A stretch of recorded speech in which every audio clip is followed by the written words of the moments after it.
vote on this, or is it pretty obvious? I would say no. No, do not. Do not.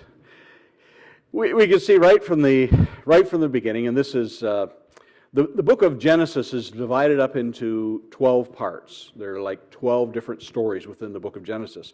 And each time, this one, verse 2 says, this is the account of Jacob. I think some of you say this is the generations of Jacob. And that's divided up into 12 parts. You can go look that up in your concordance. You see when it says generations in the King James, you know that it's a different part of it.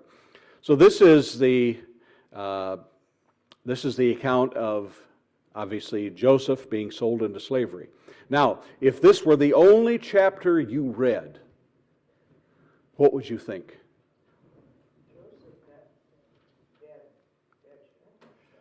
Joseph got a bad deal on this one, didn't he? Joseph got a bad deal. Now,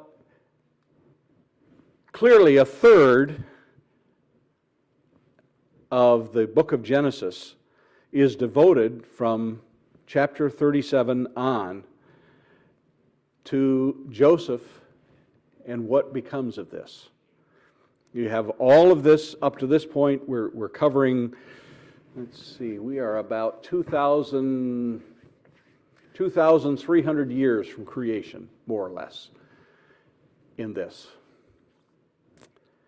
And yet, beginning here to the end of the book of Genesis really covers about only 100 years or so.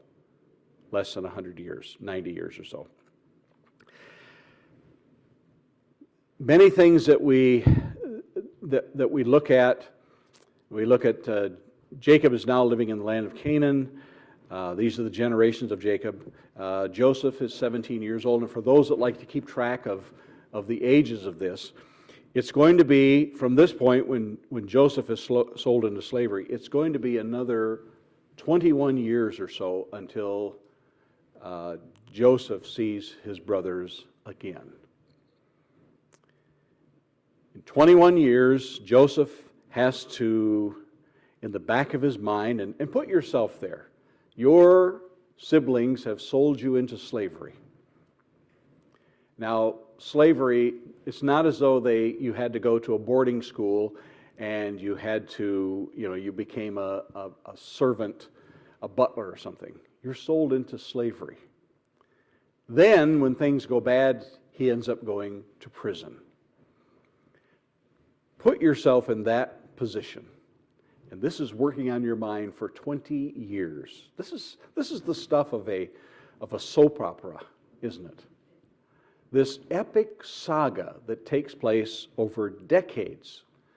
And think of how you would feel about your brothers. Because Joseph is, if you go into the subsequent chapters, and Joseph is, get me out of this place.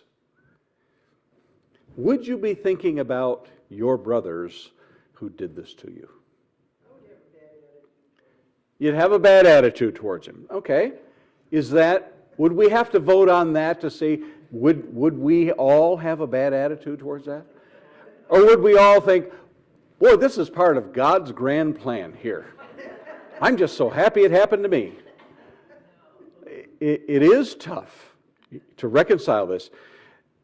In verse 2 it says, the brothers, and these are the brothers of Bilhah and Zilpah, and they were the handmaids of Jacob and Rebekah. They were the handmaidens. These were the brothers, whatever their animosity was. And here we have Joseph, the last part of verse 2, Joseph brought a bad report of them to their father. Now he's 17 years old. He brings a bad report. What is the bad report? We don't know. Whatever it was, his brothers didn't like it. Brings a bad report. It could have been in his innocence. And remember, this is about the 10 brothers. Benjamin is the youngest. He's just a little squirt. So he's probably still in the tents. But Joseph brings a bad report. Maybe he's wide-eyed. He's He sees the world in strictly black and white, or, the guys, hey, my brothers aren't watching the sheep right, they're not doing something right, whatever it was, he brings his report back to his father. He is, let's see, what's that Greek word? He's a tattler. He's a tattler. And they, you can imagine, don't like it. In verse 3, now Israel loved Joseph more than any of his other sons because he was the son of his old age, and he made him a robe of many colors.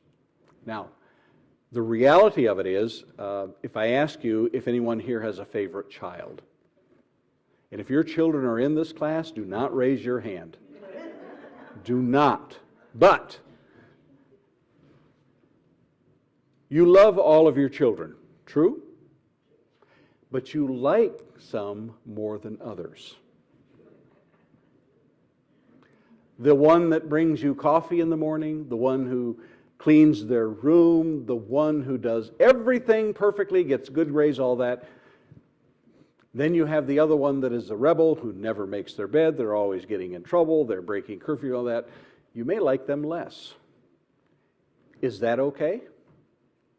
Doesn't mean you love them less. But the human aspect of that is, you just wish they could all be like the first one that I described, always doing things right. As a parent, you know it's not going to work perfect. And if you only have one child, they're the best child you've ever had, and always will be. Jacob's mistake is not that he loved him more. Yeah, you can see that. But he let Joseph know it, and all the brothers knew it because he gave him that coat of many colors that signifies this is him. And you can understand that he would like him because he's the son born in his old age. There's really, if you do the math, when Jacob is in Padan Aram and he's working for the man that is just, he's just making life miserable. He's there for 20 years. The first 7 years, he's working for Rachel, although he gets Leah in return. And then when he gets her, then she becomes, then Leah becomes pregnant. So there's about 8 years. So within that span of 12 years, he has 11 sons and a daughter. So he's busy. And then Benjamin comes, and when he's on his way back to there. So they're all within that period of about 12 years. All these are born. So Joseph's oldest brother is not more than 10 or 11 years older than him. So we're not talking that he was born 30 years after. They're all within that age group. But Joseph is the favorite, and they know it. But when his brothers saw that their father loved him more than all his brothers, they hated him and could not speak peacefully to him. Do we need to vote on that to see that they are justified in their feelings? They should have overcome it. First 10 kids, that was from a different mom. And this is Joseph, yeah. He was from the woman that he really loved. Yes. Joseph and Benjamin were from Rachel. And the other sons were from Leah. These that are described here in verse 2 are from Bilhah and Zilpah, the handmaidens of them. So they may have a natural animosity. They might be looked down to by the children who are born of Jacob's actual wives. We don't know how that all works, but if you look at John Steinbeck's East of Eden, you see that there's always going to be trouble between siblings here. Now, if that weren't bad enough, Joseph has a dream. And not just one dream, he has 2 dreams. And each one of them clearly points out that those brothers in the first dream are going to bow down to him. In the second dream, even Mom, by the way, Mom has already passed away, so she's not there. But what he's showing is that even the parents are going to bow down. Not just the brothers, but the parents are going to bow down. He's sealing the deal. He is so young that he can't help but realize, hey kid, don't wear the coat. Don't wear the coat and don't tell them the dreams.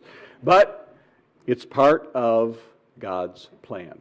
Was Benjamin born then? Was he around? Yes, he is around. Yeah. Benjamin, by what we could tell, Benjamin was probably born when Joseph was maybe 2 or 3 years old. Because Rachel, they're on their way back to Canaan, the time, and Rachel goes into labor and dies having Benjamin. So, but most people think Joseph was about 2 or 3 years older than Benjamin. And Benjamin being the youngest, he's kept there, and we know as we go further in the book of Genesis that Jacob does not want Benjamin to go to Egypt because he's the youngest. Now he apparently is the favorite of him now. Maybe he didn't want to send him off with the other boys, so get away with his first. Well, yeah, but Jacob doesn't know this. Jacob just thinks, well, this wild animal has gotten him. And when we look at, and there's all kinds of, have you guys run into con men before? Okay. There's the short con, which is you see people hanging out at the stop signs. You've seen them at Division and Airport. The lady that's there, this is the same lady that was there last year. And guess what? She's telling the same story. Yeah, telling the same story. That's their job. Yeah, that's their job, is to work on it. That's the short con. And in terms of the long con, which is they're going to bilk you out of your money, that's called the long con, which takes place over a longer period of time. Now, I'm not saying God's conning anyone here, but we're looking at a long period of time in which God is going to make this all come into focus. And neither Jacob, nor the brothers, nor Joseph, nor Potiphar, nor anybody has any idea what this is. Paul would later say in the New Testament that these were mysteries revealed from times past. And that's what a mystery, it just means it's something that we have no way of putting it into context. But Joseph does. Joseph realizes eventually that all this time that he was sold into slavery, all this time that he worked for Potiphar, all this time that he's putting up with Potiphar's wife hitting on him, that eventually puts him in prison. And he's there in prison for years. And my assumption is that he wasn't being protected by the ACLU in all of this. It's a prison. Prisons are prisons. Not that some are like the country clubs, but in all of this, eventually Joseph is going to come to that conclusion that it was part of God's plan. And how does this help us? Anybody here want to vote themselves in for 20 years of hardship so you can learn a good lesson? I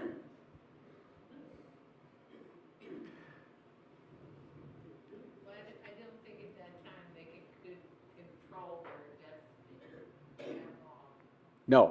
No, couldn't control their destiny, yeah. So basically they had to live with it. There's a man who's passed away now, but his name was Mandela. Have you heard of him? Yeah, that's right.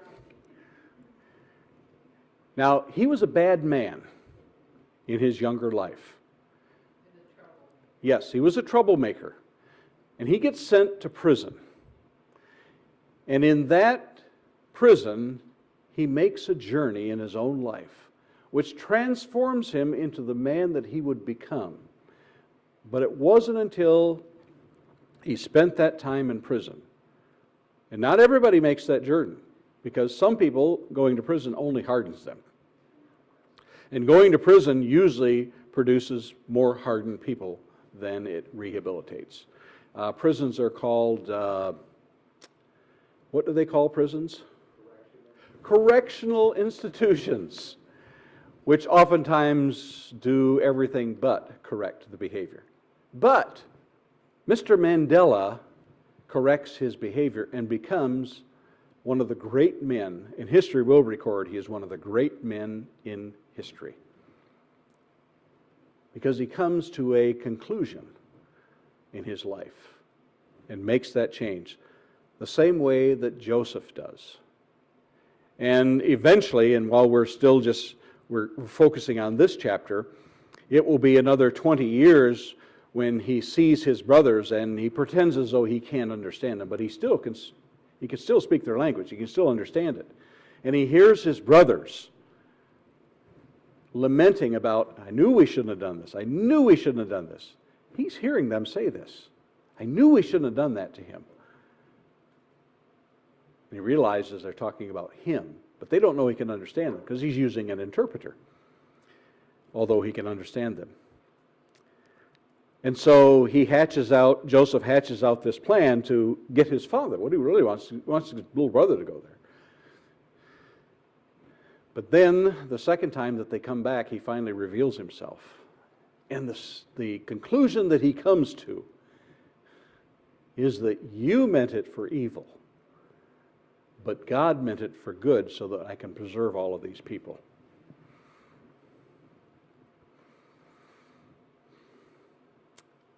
I wonder in my own faith if I could come to that conclusion.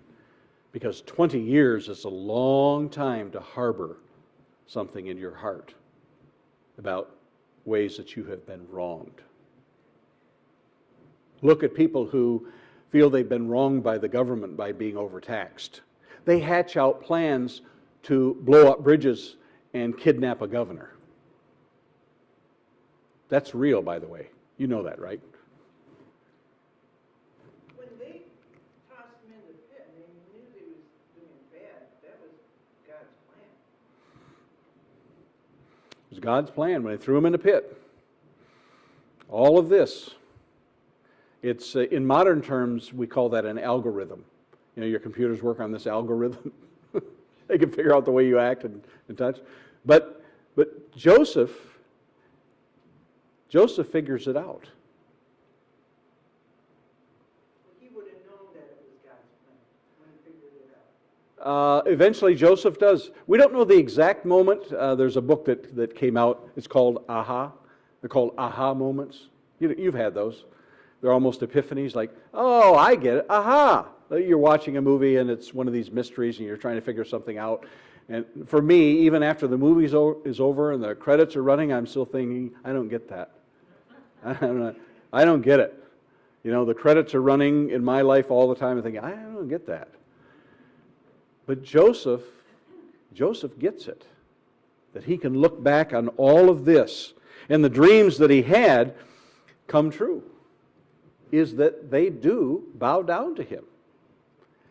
And you're wondering for his 10 brothers that came there, at what was their aha moment?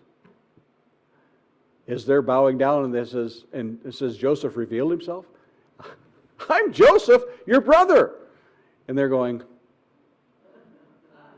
can you imagine that? Wait a minute. Now, what makes it even worse? Imagine those brothers going back and telling their dad.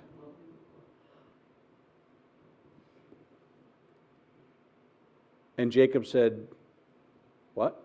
You did what? What about the cloak?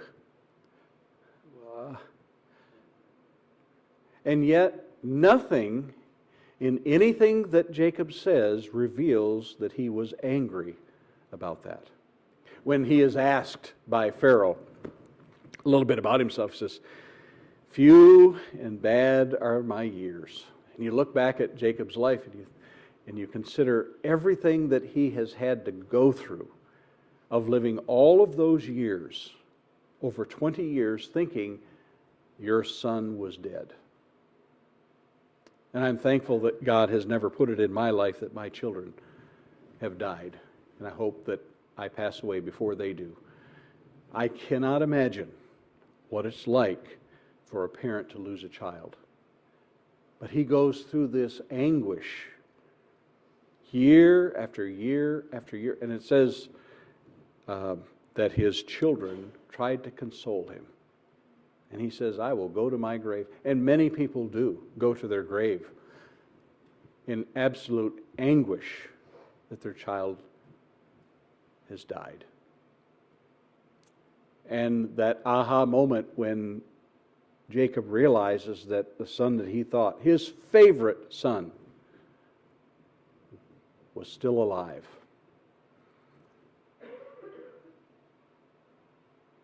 And considering that we are given from chapter 37 down through chapter 50 is all of this that is showing God's long-term plan. And it's really the, if you look at the Joseph being a type of Christ, you realize how many similarities that there are between Joseph and Jesus, in that the son was believed dead but came back to life in the eyes of Jacob.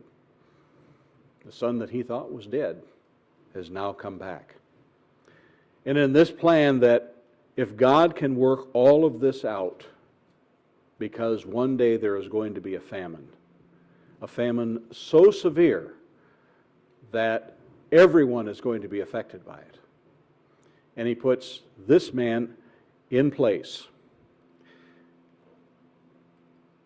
And it really had to be that Joseph would have to go to prison.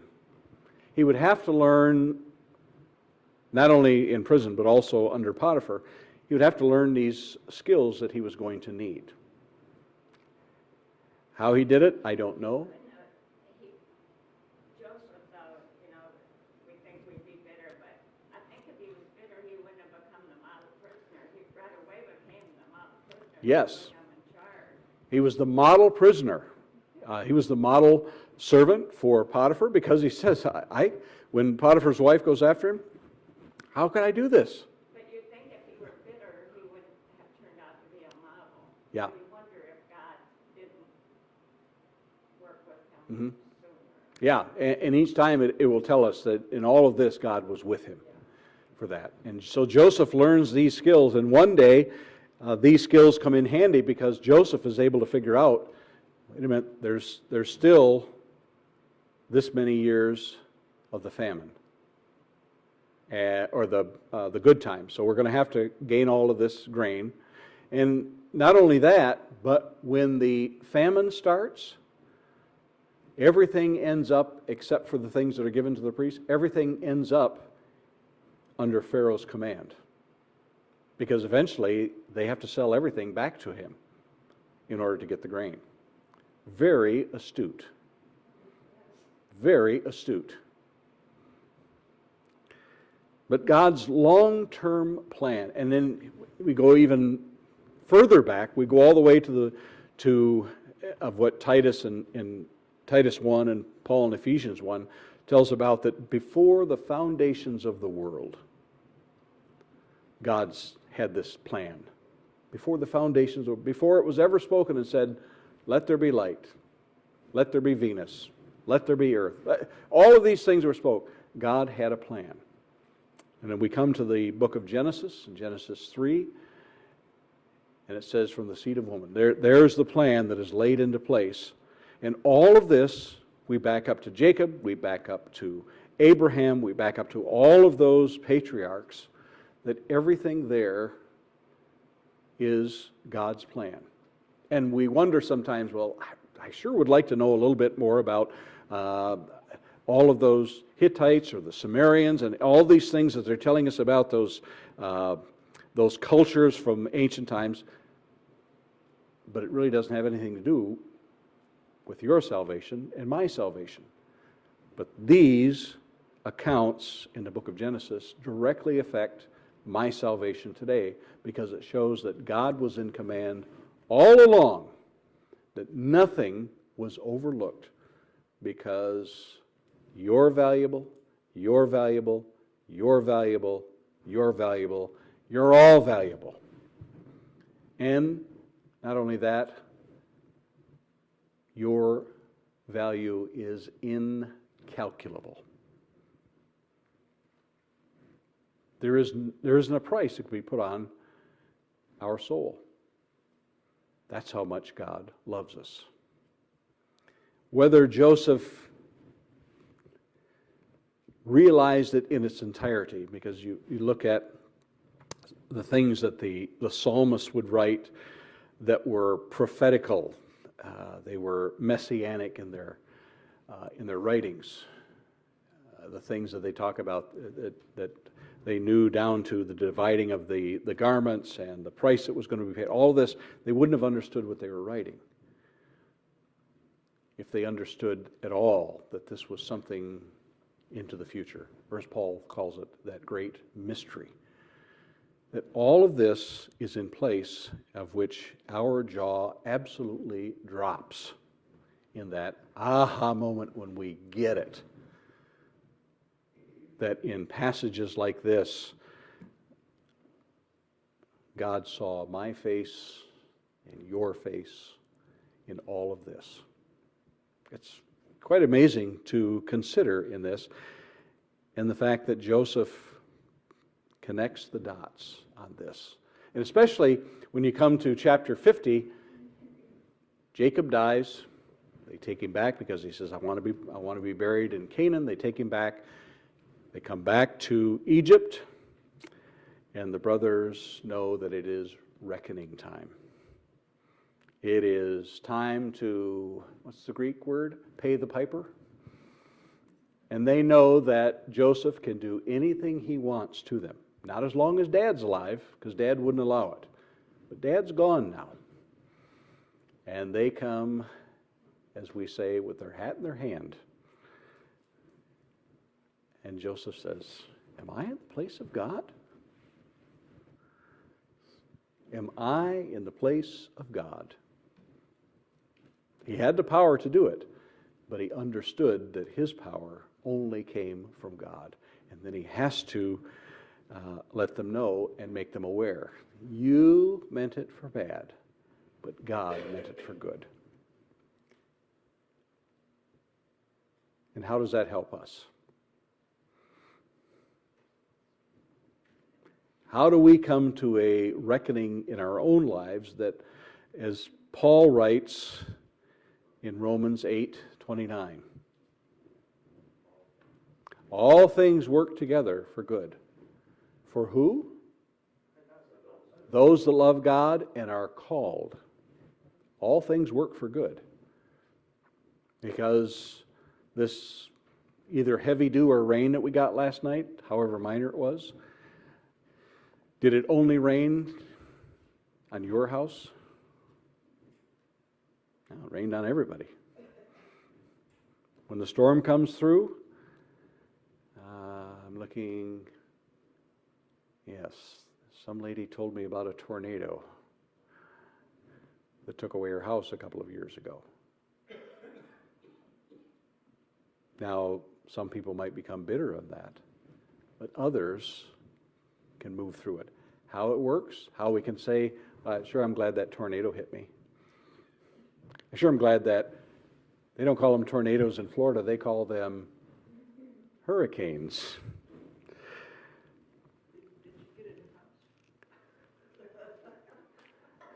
I didn't catch that part. I don't know if she got a new house or not. But to understand, Paul, why did you write that? Why did you write that all things, how does that go again? All things work together. All things work together.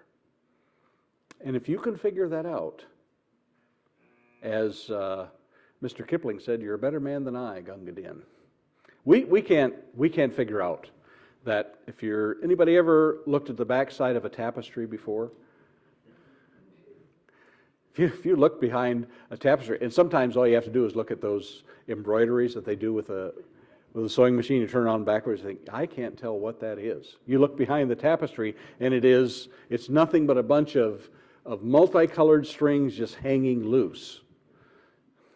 And that's how we see it. That's how we see this life as. I don't know where that all fits in. But then you walk around in front of that and you think, imagine that's a tapestry. I think, oh, I see it. But from behind, you can't figure it out. And that's where we are most times in our life. And it is that faith that says, it's in God's hands. It's just that easy, isn't it? And I say that facetiously because it is not easy, the things that we are put through. But the reckoning that just as Joseph was able to figure it out, maybe we can too. And if we can't figure it out, we at least need to be able to say, I know that things are going to work out. I don't know how. I can't always say that I'm going to be above the fray and not have to endure anything, because we might be like Job's friends that we talked about last week and say, you know what, Job, if you weren't such a rascal, if you hadn't done something wrong, this never would have happened to you. Because that's the circles we tend to run in our minds, is, well, we got what we deserved. But then we think it's part of a plan. And if I could see past that and understand by faith that something good is going to come out of this. I don't know how good things come out of tragedies sometimes. I can't answer that for everyone. But I know that with God's help, we can. And somebody's ringing that confounded bell back there, buzzer. And I know they're going to ring it again here in a minute. Questions or comments? Because I know there is some excellent breakfast food that is being cooked back there. And if you get a chance, thank Jeremy and Lily and the whole family that produces those, and everybody that's bringing food just for me, as they do an excellent job. Questions or comments? I've got one, but it might take too long. It might take too long? Yeah, people want to eat. Anyhow, it's like when God knows everything, and everything is planned, and then he had the flood, and he wanted to kill off everybody. So I'm just thinking, how was he, I mean, he really, from what I believe, he really wanted to just end it. And then how would that have put his thoughts, that he knew from the beginning of time, did he know then that he really wasn't going to end it when he wanted to end it? Or did he change his mind? God could not end everything with the flood because he made a promise. He made that vow in Genesis 3 that said, from the seed of the woman. And had he killed off everything, he would not have kept his promise, and we would not have what we have in Hebrews chapter 6, of which two things, and God cannot lie. His oath and his promise are two things he cannot go back on. And so he could not kill everyone, and that's why Noah found grace in the eyes of the Lord, and 8 people survived that flood. So it had to be through that.